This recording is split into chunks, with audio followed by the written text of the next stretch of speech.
Hello and welcome back to the channel, or if you're new to the channel, welcome to the channel, and don't forget to subscribe down below. We're back obviously for the weekly vlogs on a Thursday, a weekly podcast. How are you today, Dad? Not too bad, mate, you alright? Yeah, I'm alright. Very good. Let us know how you guys are in the comments, obviously. Yeah, today we're going to talk transfer talk, we're going to talk about coronavirus lockdown being extended. First of all, what do you think of the lockdown being extended, Dad? I think it's the only option that could be considered. You can't stop the lockdown when there's people still dying in the hundreds and hundreds, and there's people still getting it in care homes, in hospitals, in the general public. I think it's the only option. There's no vaccine for it yet either. We're not testing enough people, so it's the only thing that could be done. Yeah, definitely. And obviously, our thoughts go out to anyone that has been affected by the virus. Obviously, it's not a nice thing at all. But yeah, we'll get onto a lighter note now, and we'll talk transfer talk, Dad. And the thing that's been in the news today, especially, has been Matt Ritchie saying he desires to play for Pompey in the future. What do you think of that? Well, hopefully it's not that long in the future, but yeah, if we had a player like that, certainly in the next year, that'd be a massive. I mean, he's Premier League class. He's got a great left foot, great shot. Yes, that'd be massive. Obviously speculation. If it is going to happen, we'll have to see. Obviously, Newcastle are just about to. Looks like they're going to get new owners. So maybe he might fall down the pecking order if they start spending massively. Obviously, no one knows what's going to happen moving forward. But yeah, that would be a marquee signing, I'd say. Yeah, so it obviously is speculation, but obviously he's a player that not only is very talented, he's got experience now as well. Not only in the Premier League, of course, but Championship level as well. When Newcastle got relegated, and also when Bournemouth were there, he was playing for both of those clubs in the Championship and firing them both to promotion. Obviously, he's known for scoring goals in the Premier League, but obviously doesn't play as much as he'd probably like to. And if they do get taken over, a lot of money could be coming in. They could be wanting to buy marquee players, and possibly Matt Ritchie could slide down the pecking order. And if we go up, we could be a potential buyer for a player that is out of favour at a Premier League club. He wants to come obviously back home, so he could actually want to join us in the future. Yeah, he could join us as a player, and when he wants to, and actually get game time. He'd definitely help us in our ambition to push forward and keep going in the right steps as a club. Yeah, as we're talking about transfers, we're going to go through each loan player and talk about if we want to keep them, if we want to get rid of them, if we haven't decided yet. Then we'll start off with Sean Raggett, the centre defence. Well, what do you think, first of all? I think obviously he started off the season very poorly. I think you'll agree with me there. Yeah. He didn't look like he could defend. In all fairness, he looked like a player that we kind of got in a centre back to try and replace Matt Clark, and it hadn't worked. He looked like he was completely clueless, completely out of his depth, in my opinion, in the certainly the first 3 months. Definitely. He was with us. I think he's certainly improved massively. In the latter stages of the season, or certainly since the turn of the year. In terms of would I keep him, if we're going to aspire to be a Championship club, probably not. I don't think he's Championship standard. That's not to say he's a bad player, he's a bad League One player, not at all, but I certainly don't think if we're going to move forward and try and aspire to greater things that he's not one of the players that, in my personal view, I'd keep. Because if we go up, obviously, it's this massive if, but you want to be getting top level League One players to take up. We want to get in average Championship players. When you look at Sean Raggett, he's probably in the decent League One players. Yeah, that's not to say people can't come up from lower levels and make an impact and do well. That's Matt Clark, for that's example. happened. Obviously, Jamal Lowe. There's other players we've got from Jamal Lowe, especially. We got him from Hampton and Richmond, wasn't it, right? Yeah, it was. Yeah. And he was a non-league player, and and he was class for us. He did a great job, and obviously he's moved on to Wigan. And he's continued. So you can get players from lower levels, and they can prosper and get even to even a higher level. Definitely. But I can only, in terms of Raggett, I don't think he's one moving forward. He could do a job for us at a higher level.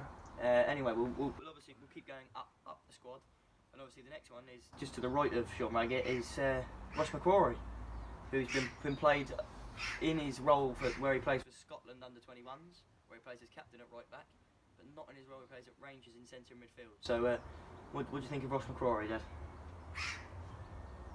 For me, he's hit and miss. Some good games, some bad games. I think he's quite error prone. I think he's injury prone as well, which has been proven since he's been with us. Would I keep him? No, I wouldn't. But then again, I don't think we probably might not even have the option to keep him, because I think Rangers will probably call him back. So I don't think he's been consistent enough for us when he has been in the side. I think he can be a bit of a liability, certainly defensively. I think he's good going forward, but defensively, for me, he's not one that I'd keep, and I think he's too error prone. Yeah, that's obviously fair points there that you've made. I personally, I obviously agree with you that I think Rangers would want the player back. I don't think they'd be willing to sell him. That's obviously why you get a player on loan. They wanted him to develop in an English league possibly, and then bring him back as a better player. He's definitely had his moments this season where he's looked like a player that could play in the Championship, but then he's also had the moments where he looks like a player that couldn't even fit in a League One team. But he's had his moments where he's looked like a player that moments in fits and starts, but certainly not. Yeah, that's what I mean. If you're talking about consistency, which is what you need from a player if you're going up, he's average at best in League One. Yeah. And I would keep him if we had the option. It's probably just a bit of a kind of a player that, obviously we only have one other right back at the minute, so he'd be there as a backup possibly to James Bolton. But he's definitely a player that if he can keep at his best throughout the whole season, he'd be one of the best. He'd be a very good player. But that's the problem with him. He'll have 1 or 2 games where he's perfect, and then he'll have 4 or 5 where he's just like off of his game completely and he can't touch the ball.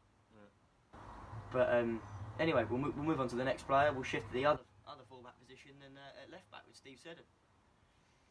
What do you think about keeping him? I think he's good going forward. He's got a good pass. He's got a good range of passing. Good crosser of the ball.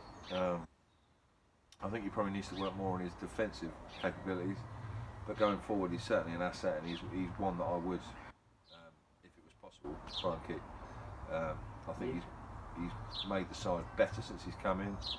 I'm not saying he's better than Lee Brown or anything like that, but I think he's certainly been a progressive signing for us, and made us give us another option in that position. So I would keep Steve Seddon, no doubt. Yeah, he's definitely a key asset at the minute. He's obviously coming to the side off the back of not playing up for Birmingham. He played against us in the EFL Cup at Fratton Park when Birmingham came down. We didn't pay much notice of him that day. He didn't really look like he'd get into the game.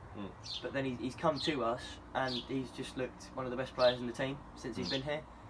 He's never really looked poor. I remember we were at his first game away at Fleetwood in the FA Cup, and his deliveries from corners, his deliveries from free kicks, him going forward down the left with Ronan Curtis. It looked like it all kind of clicked, and he knew exactly what he had to do in that squad to get into it. He's got a bit of pace to him. Like I said, he can cross the ball. He's a good corner taker, free kick taker, possibly. I think the only thing I'd say, I think he probably needs to work a bit more on the defensive aspect of his game. But he's definitely got time to, though. But I certainly think he's young as well, which helps. So he's one that I would keep. Yeah, definitely. And the other thing you have to look at as well is he's good now. Imagine what it'll be like in 3 or 4 years' time.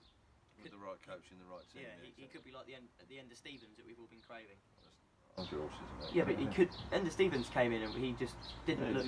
But you never know. And then Ender Stevens, obviously, he improved, and we eventually sold him on for a massive profit.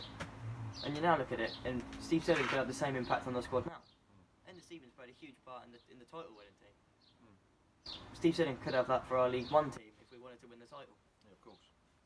And anyway, we'll move forward again to Cameron McGeehan. Well, you can talk about him. Do you want me to talk about him first? Obviously, he's created a very, very strong partnership with Tom Naylor in the centre of the park. They're both players that like to get stuck in and win the ball back. Cameron McGeehan's also very, very confident on the ball. He loves to pick the ball up and pass it, or pick the ball up and have a look for a pass. He loves to go forward. He obviously, as you saw against Exeter, loves a shot from distance. Obviously, the technique on that shot was phenomenal. To chip it over the keeper, who he could see not even far off his line, was he? He just managed to kind of get his foot, the perfect kind of power on it over the keeper, and to equalise. He's definitely an asset that I'd love to keep to go up to the Championship. Would you agree with me there? Yeah, I think he's tenacious. Like Blake said, he can pick a pass out. He's good in the tackle. He's got a good shot on him. He's very versatile. So he's someone I would keep as well. I think he's added something to the squad that we were missing. I think our midfield was a bit threadbare probably before. I think he's certainly been an asset, and I would keep him if that possibility arose. I mean, I think it definitely could be a possibility if we go up, because obviously Barnsley are looking like they could obviously make the drop down. But obviously we'd swap leagues with them. So we're talking speculation, what can happen if the seat. So no one knows. Yeah, I think it's all kind of. I think we have personally got the players to go up, but it's about gelling. It's about right systems. It's about making the right subs at the right time. Definitely. Which I don't think we've done too much this season. Certainly in terms of making subs, changing things when we were like losing and things like that. Yeah, well. I think like obviously the last game we went to, Peterborough away, we got completely outclassed start to finish. Yeah. Which was even Fleetwood at home, we got kind of lucky to get a point there. Which was a bit of an eye opener, because then you look at and think, well, yeah, we certainly need if we have aspirations to get out of this league and certainly move forward and be in a championship or a stable championship club. We've got massive things we need to do, because I mean that game at Peterborough certainly was it showed our weaknesses. Yeah, it did. Yeah, I mean, don't get me wrong. Ivan Toney won't be at Peterborough. I can't see that. If they don't go up, he's gone. Yeah, I can't see that. The guy that was in the middle of the park, he was a class act. What was his name? That guy that centre midfield there. Are you on about Schmodix? Yeah, he was class. He's a striker, but yeah. No, the other guy in the middle of the park. What, Sariki Dembele? Yeah, he was class. Yeah, I don't think he plays centre mid, but he's very good on the ball. There are three guys. Their whole team is organised as a unit. I wouldn't say they were great at the back, but going forward, they were. I mean, the pace they had they were just skinning us time and time again, and we couldn't respond to that. We had no answers. We didn't really make any subs. We didn't, and when we did, it was too late. We had no plan B. Yeah, like Blake said, that was our problem that day. We had no plan B. And I don't like criticising. Let's not say Peterborough were a great side on the day. I mean, a great side in general, because they could beat us one week and lose to a team at the bottom. They're quite inconsistent, but then again, their games moving forward. If you want to get out of this division, you've got to win, or at least pick up a point away from home. Yeah, no, obviously they saw our weaknesses, picked him out, and Kenny had no plan B. I don't like criticising people, but that day showed you that he didn't have any plan B. And obviously you look at games away like Bristol Rovers. We were cruising at half time, 2-0 up, we were all having a party, and then we conceded. And Jacket still kind of went, yeah, no, it's fine. There's been lots of games. And then he brought a striker on the 93rd minute. Don't get me wrong, I think we are getting better than we were at the start of the season when we had some shockers. I mean, we 3-1 up against Coventry, drew 3-3. We're winning against Blackpool 1-0, drew 1-0. Sunderland 1-0 up. Sunderland 1-0 up, lost 2-1. So there's lots of games where we've been in the lead and we've just thrown away the points. Especially away as well. Well, that's away, especially. Well, obviously because we haven't lost at home, but certainly our away form, in my view, is just not what it needs to be. Not that of a promotion team. No, certainly not. But end of the day, like Blake said, we said last time we had the podcast, we're still fourth in the league, joint on points with the third place team. 2 points up promotion. 2 points. So we're not in a. If we are going to restart, we're not in a bad position. And if we're not going to restart, we'll have to see what happens and go again next year. Yeah, you obviously have to look at this season and think it's been a fairly good season, because 5th round of the cup. Obviously, the cup furthest we've got since I think we got to the final in 2010. Yeah, I think the cup competition has been good, certainly good for the club's finances, etc. We're in the Checker Trade final again. All three of them. EFL Cup 3rd round, Leeson.com Trophy final, and FA Cup 5th round. Financial as well as. Yeah, in financial terms, we brought some money into the club, which is great. But obviously, the league's the priority. So. The thing you have to look at the league is we were 17th in I think September, which is because clearly we'd started off with not finding a win. We beat Tranmere in the 3rd game in, and we kind of we were like that, okay, and then we just continued to not be able to pick up points away from home and not be able to win at home. Silly losses Coventry at home. Yeah, It's not just that, like going away to Wickham, losing. Going away to Wimbledon, losing. And these are, in my opinion, awful sides. They did, yeah. Well, even Wickham, when they were doing well, we went Even up the there and first they game of got the an season. 84th minute penalty. Even the first game of the season, Shrewsbury away. I mean, that was a. It was a screamer that they scored. It was a worldie, but we got to be going to teams like that and beating them. Yeah, we did last season, and that was when we had our chance. But we messed it up. So, but to go from 17th in the league, obviously, to now fourth, and joint with third, 2 points of promotion is very good. I think moving forward we are on a stable foundation. Obviously we need to, no one knows what's going to happen this season or next season, but I think as a club we're on a stable foundation. We've got a great fan base, great away travelling, great home support. So, you know, we're in a good place in that sense. Obviously, as no one knows what's going to happen, so we'll have to, you know, wait and see. What's anything else, mate? Yeah, obviously the two bits of news that came out of Front Park this week. I don't know if you've read them, but obviously the first one being the North Stand roof work is being done. Yeah. Obviously, brilliant for the club to have done that. Obviously, I know. Obviously, it's happened because of coronavirus, and they've got the time to do it. Yeah, so they're starting But early, it's brilliant that the Eisner's now putting money into the stadium as well. Obviously, proving that we may be staying there for a few more years. Which, to be fair to them, they have done. I mean, all the floodlights have been changed. 3 of them have been removed. Got different floodlights. New roof on the south stand. New roof on the places. New plans for the Milton end. Apparently they've got plans in place to buy some of those houses behind the Milton end. I don't know how true that is, but we'll see. Well, I mean, I'll let you in on some inside information, but Sunderland at home, I went after the game to see to go. I went home and then I came back out, and I walked past the Fratton end, and Michael Eisner was looking at houses. He was looking at them and kind of counting them and doing. So I don't know what he was doing. But that could have been obviously the basis that he's going to try and buy them and then extend. They're going to pay like people 2-3 times the value of the houses behind the Milton end. So, but that's all speculation. So we'll see. But obviously, we don't know what's going to happen for the rest of the season. Obviously, at the moment we're fourth in the league, same amount of points of Oxford in third. So we're in striking distance of the. But obviously, one win away from promotion. I hope the season gets finished. But if it doesn't, let's go again next season. But obviously, talking about the season finishing again is you have to feel for teams like the team Coventry, obviously, because they haven't won a league for 50 odd years. Until they got promoted from League 2, they hadn't finished in the top 4 of a division since. I'm not worried about them. Yeah, I know, but you have to think for their. Imagine that was us. We were top of the league, cruising. Yeah. And for the first time in like 50, 60 years, and then the league got taken away from us. Yeah. So how would you feel? No, of course, yeah, I completely agree. You have to look at different bases of it, but then obviously you then get the opposite side for a team like Southend. Yeah, they've had the worst. Like last season they weren't good, but they stayed up. This season they're just out of it. You can't relegate teams and promote teams if the season's not finished. So I don't think that's going to happen anyway. Yeah. We'll have to see what happens. Do you want to say anything else, mate? Well, obviously I said there were 2 things that came out front part this week. The other one was that the Eisners are willing to pay all staff, all playing staff, all non-playing staff 100% of their wages. Which is good. Decent. Throughout this, which also shows their ambition. Yeah. You have to look at it. If they weren't willing to stay here for a long period of time, I don't think they'd be willing to spend that money now. Yeah, but it's also about being a decent employer. So they're obviously looking after the staff, which is great. Yeah. And that's really how it should be. And that's how the club should be run.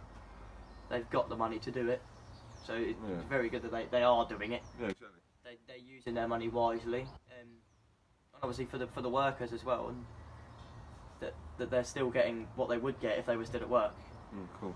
And obviously the players, they probably get paid enough anyway. Obviously no one knows how much they get paid except for them, I don't think, and the owners. But it's good for them to still have their money. But obviously, I should have said 3 bits of news that came out this week because players have been such as Ben Close, obviously Pompey Boy, and Tom Naylor, the captain, have been supplying food and delivering it out to people that need it. And Christian Burgess has been preparing he's been cooking food. Yeah, he has. Cooking food, preparing it. He's a vegan. Up the vegans. Yeah, and Alan Knight was out with them as well. Yeah, that's true. And I believe the Hartlepool keeper was down here. I never heard of him. Yeah, no, I didn't know that, but I saw it on an Instagram post that it was the Hartlepool keeper helping out, which obviously shows unity at the time. Yeah, obviously he's come down and he's helping us. Yeah, that's good. Which is great to hear. But anyway, the video obviously we've definitely been rambling on for a bit here because there's not a lot to talk about. There isn't. But we'll wrap up now. We'll be back again next week, definitely. I'll try and get more content. Yeah. Let me know in the comments what you thought, not only what you thought of this video, but what you want to see in the future. Yeah. I could try and get daily vlogs out for you if that's what you want to see. I can get gaming videos out. Blake's about to cut my hair, so that'd be interesting. We might put that on this channel. We're not going to cut it off because he likes his hair. I like it getting, yeah. But yeah, final question, Dad. How many likes can we get on this video? Do you I reckon? think we go for 30 this time. 30. 30, 3-0. Right, we're gradually getting better. We had 22 last week. We go for 30 this week. Yeah. Everyone subscribe to Blake's videos. Make sure to subscribe down below. We're trying to hit 250 by the end of the month. Yeah. And if we do that, there is a possibility I might be shaving my hair off. Yeah, that's shocking. He doesn't want me to do it, No, but no. if we get 250 subscribers, I might shave my hair off. Okay. Or if we get 50 likes in this video, 50. which is massive. But if we get 50 likes, I might do it. We get 100 likes, I'll shave my hair off. And that would be a thing. That would be something. But anyway, make sure all stay safe. Stay safe. Keep the faith. Keep the faith. Stay home and out the blues. Out the blues. And up the